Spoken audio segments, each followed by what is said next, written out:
writer on the topic of brand building, and I'm speaking to you from San Diego, California, where it is a glorious day.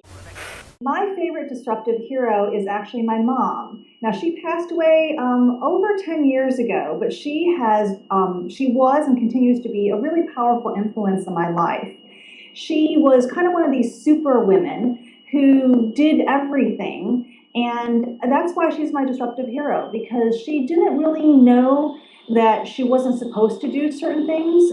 She was a chemical engineer. In addition to being, a wonderful professional in that capacity, she also took on lots of different pursuits, doing everything from learning Japanese to getting her MBA to taking dance lessons to running. She cooked every dinner for us every night. She was just, like I said, a super woman.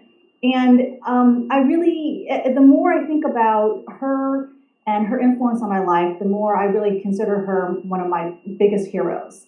I really try to kind of adopt her philosophy of not knowing that I can't do things. When I decide that something is important and I want to do it, I really try to just go after it and not be worried about what the convention is or what I'm supposed to do. But if I truly believe it's something that I'm called to do, to go do it. My favorite disruptive change is really around what a brand is. I think for the first part of my career, I held a view of what a brand is that is, I think, a more common traditional view, which is that a brand is something, is a name, it's a logo, it's an image that you project and that you express in your communications and that you promote in your marketing. And around the time when I was at Sony Electronics, I was brought in as kind of their first ever brand manager. I really started to learn how a brand was really not just what you say, but it's really what you do. And it has as much to do with your internal culture and your internal operations, and then how that gets expressed in the customer experience, as much as it has to do with your marketing, your promotions, and your communication.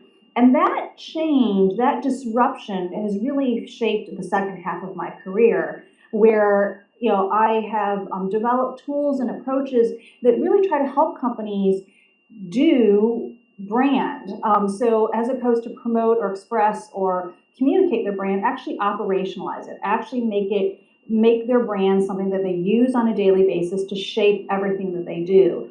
And it really is a pretty fundamental change in the way that you view brand building and that you go about brand building. The disruptive change that I am currently challenged by is texting, which I know sounds a little ridiculous, but here's the issue that I have. I have always embraced this idea that my attention and my time is one of the most, if not the most valuable things that I have. And we've all heard of these recent studies that show how multitasking and interruptions really degrade someone's productivity. And so what I find with texting is that it's a constant interruption and a really hard way for me to communicate with people, because I'm right in the middle of something and then my phone buzzes. And I have to look at the phone and figure out, who's talking to me about what. Is it something I need to respond to right away? If it's not, normally I forget about it and I don't ever respond. And oftentimes I'll stop what I'm doing to pay attention to whatever the thing is. And I know it sounds kind of silly, but it's really a challenge I have, because the more I interact with young adults, as well as a lot of my friends who are busy moms, both of those population groups or people groups that I interact with tend to use texting a lot. And I've been kind of resisting, because I've been trying to protect my attention and my time, but I'm finding that it's no longer an option for me to resist. And I really need to figure out, how do I incorporate this new communication? It's not even new, but this new to me communication into my, the way that I do things. So I know it sounds kind of ridiculous, but that really is a change, because it's very much about the way that I work and my ability to focus and to be productive.